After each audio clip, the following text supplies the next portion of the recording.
Hello, friends. It's Miss Christie again tonight. I forgot to post this morning of today's Sunday school lesson.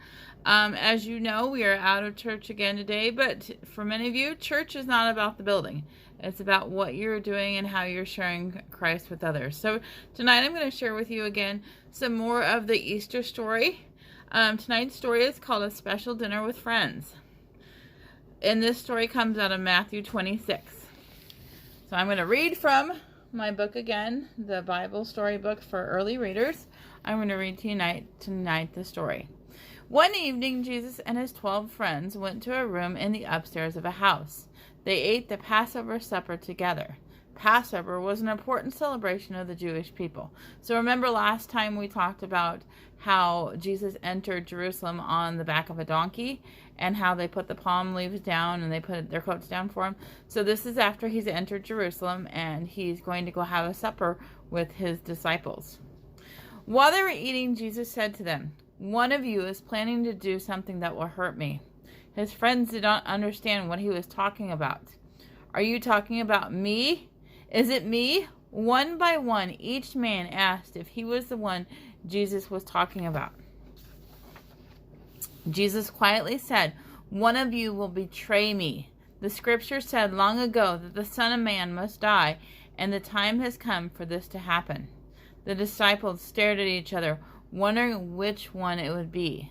So betray means to do bad things to a friend, and somebody is going to do that in our story. Then Judas said, "It isn't me, is it?" Jesus looked right at him and answered, "Yes, Judas, it is you." Judas ran out of the room, and the other 12 disciples did not understand what was happening. So he ran out of the room. Do you think he was sad? Jesus picked up a loaf of bread and asked God to bless it. He broke it into pieces and gave it to his friends. "Eat this. It is my body that will be broken for you." He picked up a cup of wine and thanked God for it. "Drink this," he said to the disciples. "It is like my blood that will be spilled for you. These things will happen to me so that the sins of many people will be forgiven." Okay, so that is the end of the next part of our story. Remember, I said that there's going to be 8 parts to our story, and it will end next week.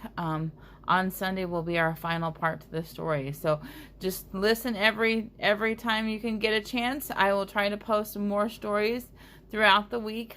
It's going to be a busy week for me. I start teaching from my table tomorrow with my students. So you not only get to see me, but they get to see me tomorrow. So I hope you guys have a wonderful day. Come back online in a little bit and you'll see our craft that goes with this lesson. See you in a bit.